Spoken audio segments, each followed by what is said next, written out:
Well, hello everyone. I've driven across the state this beautiful morning. I mean, literally from almost Augusta out past Lake Oconee, all the way out nearly to Alabama, a stone's throw from Alabama, to the offices of Wayne Davis Concrete. Today we get to learn the history of Wayne Davis Concrete from Richard Davis. And I think we're going to need a lesson in their family tree to really understand this operation, because in all of our meetings, and for those of you involved in the association, you come to meetings and there are Davises everywhere.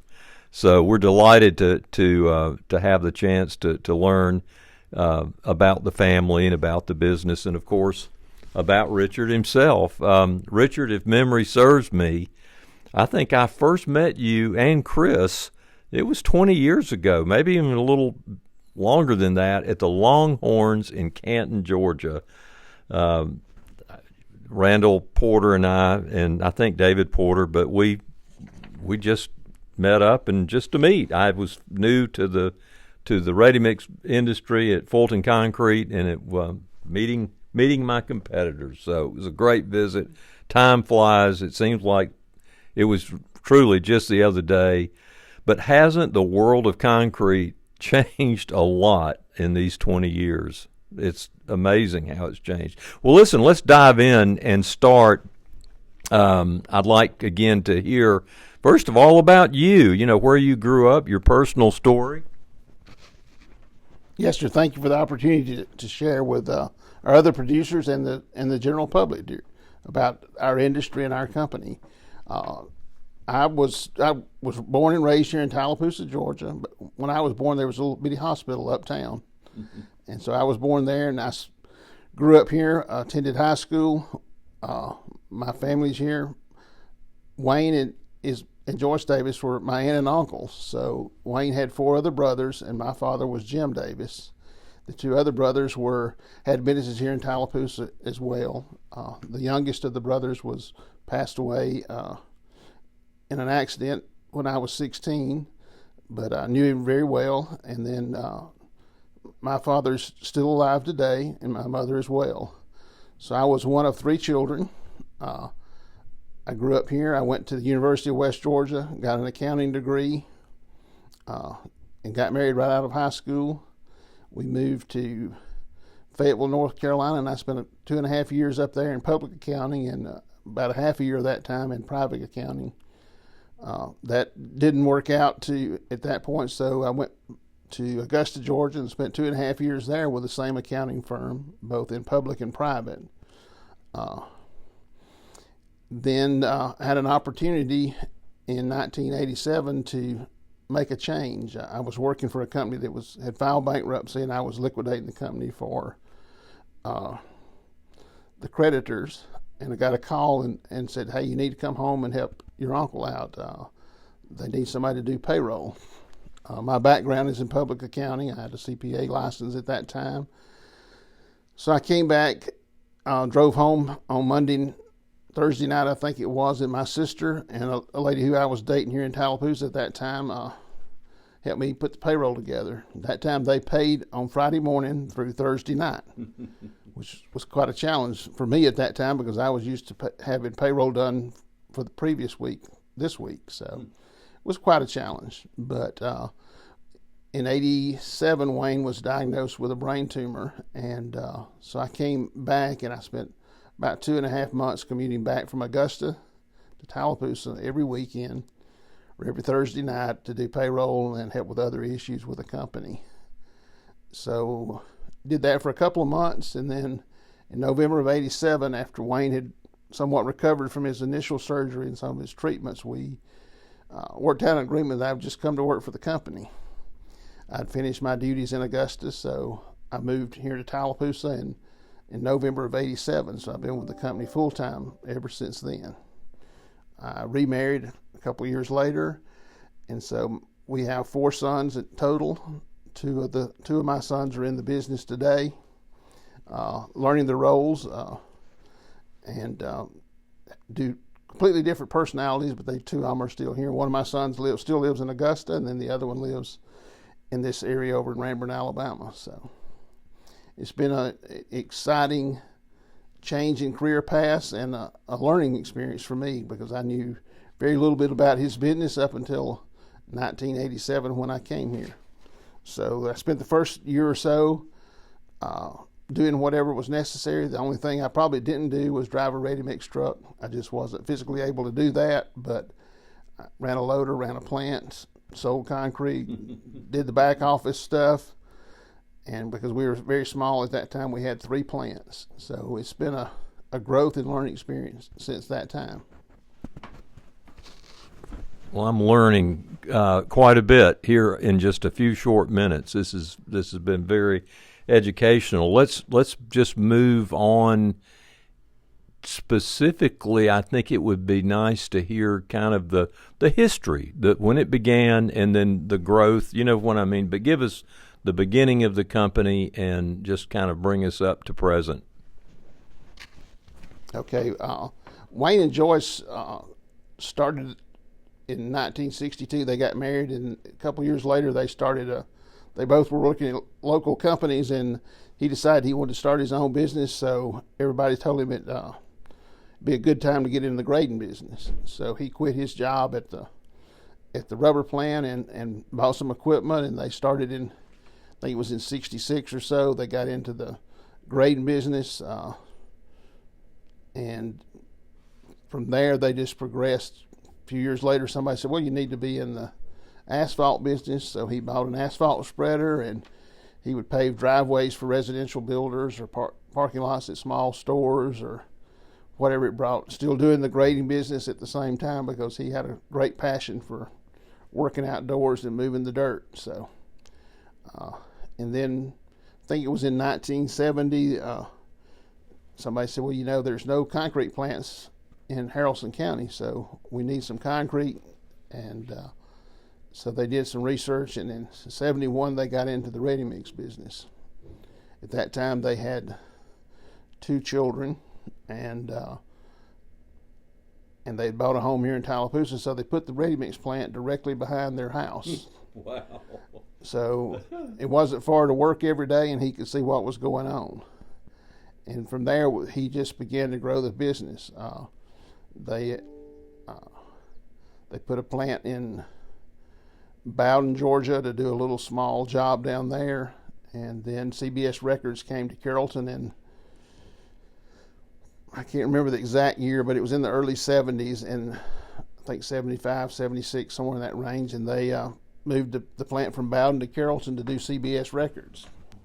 Well, let me ask you real quickly, interrupt you just a moment. So during the beginning years, did they keep the grading and asphalt? They got rid of the asphalt business after a couple of years into the ready-mix business. He couldn't do both of those, but he kept all of his grading equipment. He just had a passion. So if somebody wanted church needed a parking lot, or somebody needed an area cleaned off to build a house, and he had a guy, they'd go out there and grade off that side, and then of course naturally you wanted to be able to supply them the concrete. That was the main business. So, but then he did all the work around his plants. He graded off the lot, set them up, and did that as well. So yeah, he used the grading equipment up until probably the early 90s. We pretty much stopped doing any of that. Most of our people had aged out that did that, so we didn't have anybody that had that expertise, so we kind of discontinued that line in the early 90s. But so the plant in Carrollton, he got it started, and then a guy in Bremen, Georgia, decided he wanted to get out of the business. He had a ready-mix plant attached to his builder supply store, so they bought it, ran it for a few years, and then just closed it because there wasn't enough business with it in the other plants. So in 1987, he bought his first plant from an existing company there in Villa Rica. He bought that in early 87, just before he got sick, and he had a mobile plant on a couple jobs up in Paulding County doing some school work. So he brought those back, and we actually, I think it was 88 or something, we sold that mobile plant to Davis Brothers over in Augusta, Georgia. Augusta Ready Mix bought it to put it on a job in Chicago. Wow. So we had a tie all the way across the state at that time. So, but since 87, when we bought the Villarica plant, we just had a steady growth. When he passed away in 1989, his vision was to have a plant in Paulding County. When he passed in May of '89, in April of 1990, we opened that plant there in Hiram on a site right on the Paulding-Cobb County line. And that was our first venture beyond his original footprint, and his vision was to have one there. So from that time, we just continued to add plants along over time. So we went from 3 plants when I came here to 4, and a couple of years later we put one in Paulding, in Polk County, up in Rockmart. We put a new plant here in Tallapoosa. There was an interesting story when we put the plant in Tallapoosa. When they put the plant up here in 1971, Wayne did all the grading. But during that grading process, he lost his billfold. It was a bifold wallet. Yes. When we built the new plant and tore the old one down, we found his wallet No. in the soil, and we still have it today. We were able to get it out. All of his, anything that was paper was gone, but his license were in there and a couple other things. So we found that treasure when we built the new Tallapoosa plant in 1993 during that construction progress. So it was quite interesting. We still have it available, in a shadow box here in the office for everybody to see. So from 1990, 93, we put in those 2 plants. We did a couple acquisitions in 98 and 99 in Rockmart and Cedartown area, and then one in Douglasville. But from that point, we just continued to grow the company. His son Chris, from his passing until today, was the CEO of the company. Joyce, his wife, was involved in the company until early 2000s when she retired, and of course she still watches because she lives right here next to the Tallapoosa plant, so she can see everything that goes in and out. And we have just grown the company now from the 3 plants when he passed to a total of 19 plants that range from LJ, Georgia to Lynette, Alabama. Wow. We've greenfielded plants, we bought existing companies, so it's been a mixture of growth patterns. But our success is really built around the team of people. Chris's 2 brothers are involved in the business, still involved in the business today in different roles, and we have 4 individuals in the 3rd generation. My 2 sons, then Wade has 2 sons in the business. Then they're all learning the roles and going through leadership training to eventually transition the company to the 3rd generation. Richard, if you don't mind, it would certainly help me and others too, but just talk a few minutes about that organization structure with the names and who's doing what. And it's hard for me to keep up with it. So if you don't mind, just kind of talk us through it. Sure, I'd be glad to. Ironically, out of the 4 boys, there are 2 of them that are the same age. 2 of their Austin and Jacob are the same age. Austin is my son. Jacob is one of Wade's sons, and they're the same age. Jacob went to Middle Tennessee, got his degree from the Concrete Institute there, came back and has been working in the company ever since he graduated, and he actually worked here while he was going to college. He's been in operations role. He's been in. He's done a little bit in QA during that time. He most recently did a lot of transportation scheduling for us. He was involved in a lot of technology areas in the company, Command Series, Command Batch, a lot of products that we use in there. My son Austin graduated from University of West Georgia, came back to the company as a career path. His passion was in QA. He did sales for a short stint in that role, but he spent most of his career there. He was also involved in all the technology that we have from Command Alcon products, from QA type stuff to kind of truck technology. So they're both in the leadership program right now in different roles. He's actually driving a ready mix truck right now. He's just getting a CDL license, and so he's working in plant operations. Jacob is working in the back office, so he has had to learn a passion or a appreciation for those people that put those numbers together every day and handle all the paperwork. So he's learning the back office.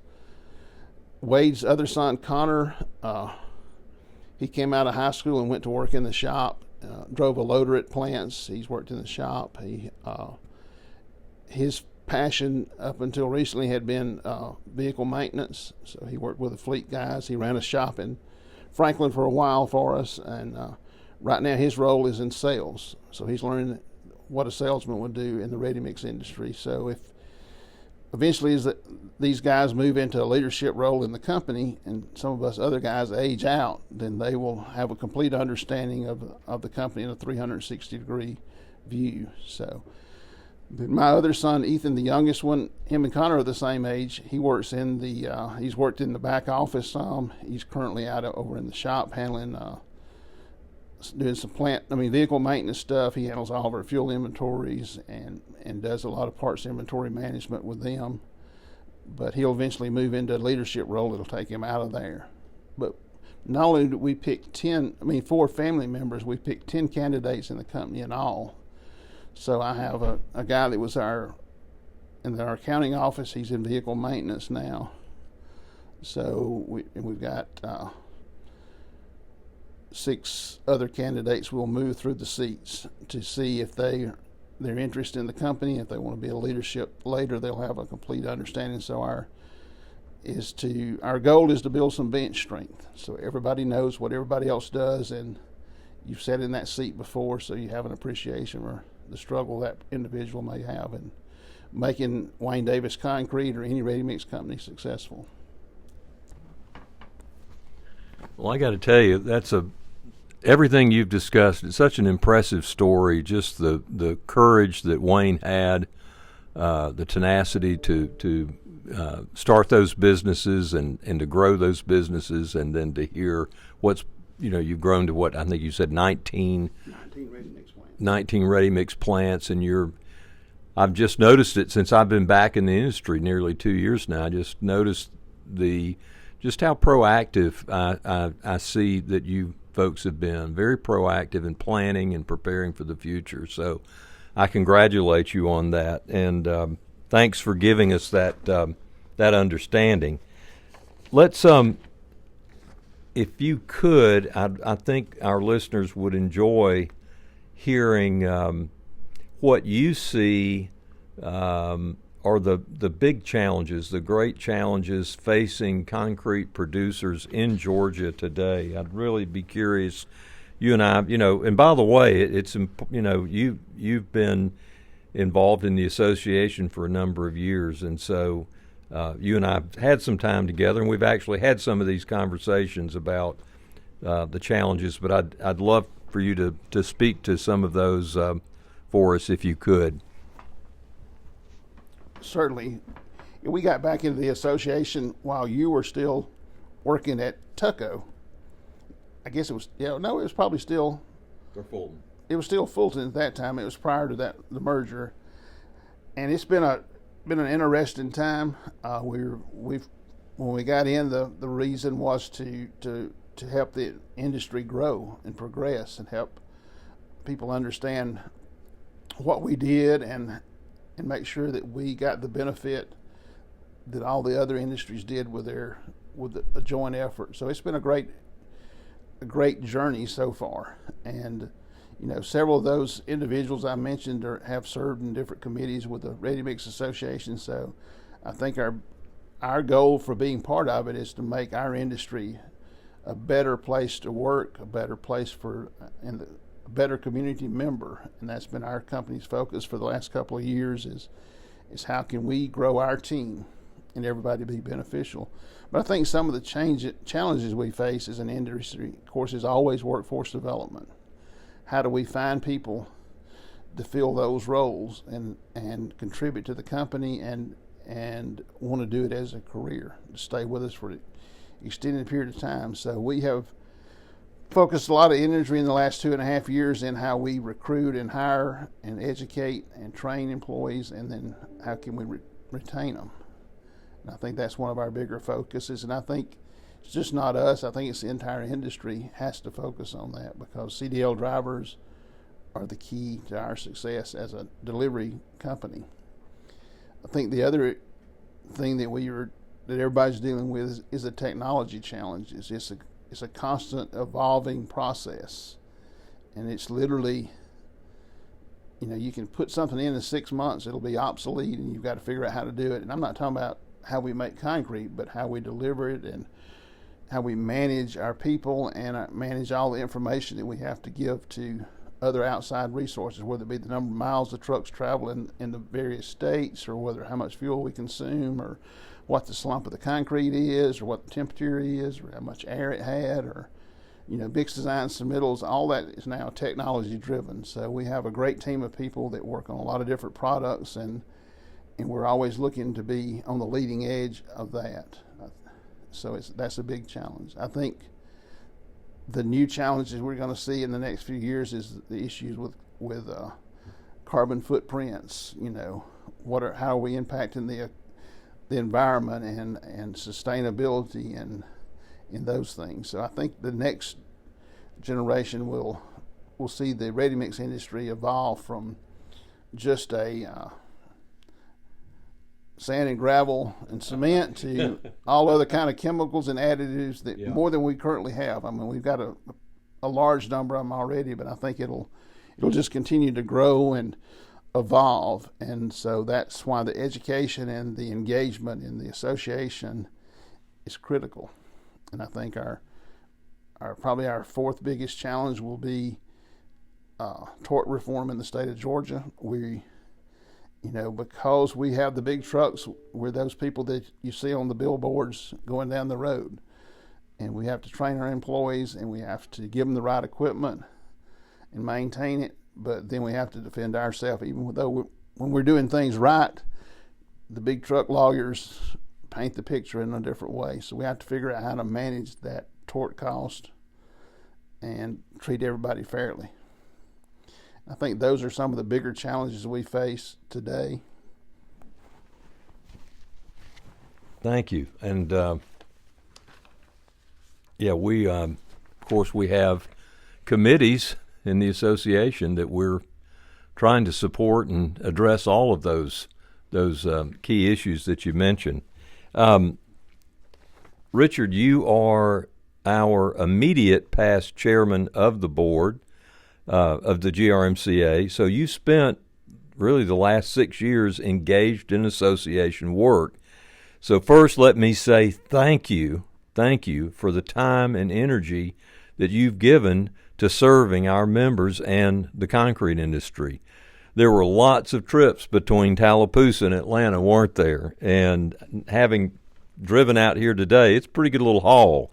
So we're really grateful that you've volunteered and sacrificed over these years to help the industry, as you said, and to help us prosper and grow. And so thank you for that. And let me ask you, and you alluded to it earlier, but if you could talk a little bit about all the various benefits when you're a member of the GRMCA. What do you get from that? What are the benefits? What's the value? Well, I look at it as it's an extension of my family. It's a great opportunity to work with my competitors, my peers, our vendors and suppliers. It's just a partnership to promote our industry, and that's one of the hugest benefits I've got out of it. And that's what I tell a lot of people is you don't have to know everything and be the best at everything, but if you surround yourself with people that have a common interest and goal, you can learn a lot from other people. And I think that's one of the biggest benefits I've gotten out of the industry is the people that we come in contact with at any association event, whether it be a legislative, a board meeting, the annual meeting, which everybody enjoys the annual meetings because it's a lot of opportunity to spend some time one-on-one with individuals.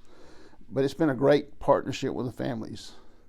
It's also a way for us to benefit from a common source of information, whether it be how do you deal with environmental issues, how you manage quality control issues that face us every day in the field, in our industry, or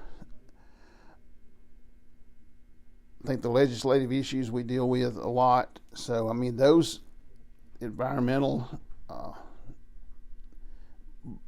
but I still come back, I think, to the friendship part of it. It's just an extension of the family. And you get, I've had the opportunity to probably meet people that are in other industries associated with us that I probably wouldn't have gotten without the membership there. Whether it be a vendor that supplies tires or wash chemicals or anything like that, trucking. Our vehicle manufacturers are there, the dealers are there.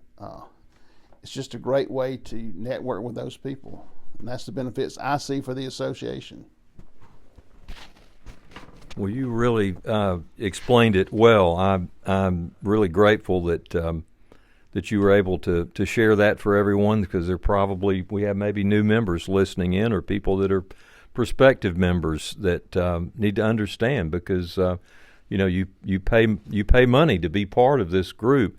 But I think the trade association, the 501c6, that the structure that allows for competitors to come together, there's so many legal conversations that we can have, as you alluded to. We can talk about safety and compliance and legislative matters, and there's really only a small area of off-limit conversation, and I can say that I'm so happy to say that our members are very mindful of that, and very concentrate on the things to improve our industry and make it safer and more compliant. So thanks for that. One last question that I think it would be interesting to hear, and that is, and you've got you alluded to and spoke to the younger folks that are coming up, and certainly at the other producers around the state, that you're seeing younger family members and some of the private companies that are coming in and being involved. So the question is this: is advice that you would offer to young leaders and people that are entering into the ready mix business, just some advice or counsel, sage wisdom, if you will? I don't know how much wisdom I've got to depart on them, but one of the things that I tell our guys quite often is, look, you may have a competitor in this business, but you also need to make your competitors a friend, because you never know when you're going to need something, and they're going to be able to help you. And I've found that most of my competitors, all of my competitors, have been available to do anything I've asked as a way of assistance in making our company a success. And I mean that not in a competitive sense of things, but recently we had an incident that we needed a particular piece of equipment in a short order of time. Made a couple of phone calls, and within an hour, I think everybody in our industry knew our need, and whether they were a competitor or a supplier, they all responding back to someone in that network. It's what was available and where we could get that resource, and I even had somebody comment to me on that lately. So I think as a new leader, you don't need to put yourself in a silo. You need to be part of a community where you can share your challenges with your peers, and then grow from that standpoint. And I think what your perception of the industry has to be more an industry-wide perception. It can't just be limited to your company or your path. And I think, the other thing the new leaders have to do is you have to remember that it's not just a me world, it's a team world. You've got to build a group of people around you as a support network to make sure your company's successful and you're successful in the industry. Great advice, Richard. Really, really relevant and good advice. Thank you so much for taking time out of a really busy day. I know our listeners appreciate it. They've learned a lot. I've learned a lot, even though we've known each other and we've been working together on the association. It's been really helpful. So thank you, and I wish you and the Wayne Davis Concrete team a safe and compliant and a prosperous 2024. Thank you, and I appreciate you allowing us to share some of our history with our friends in the community.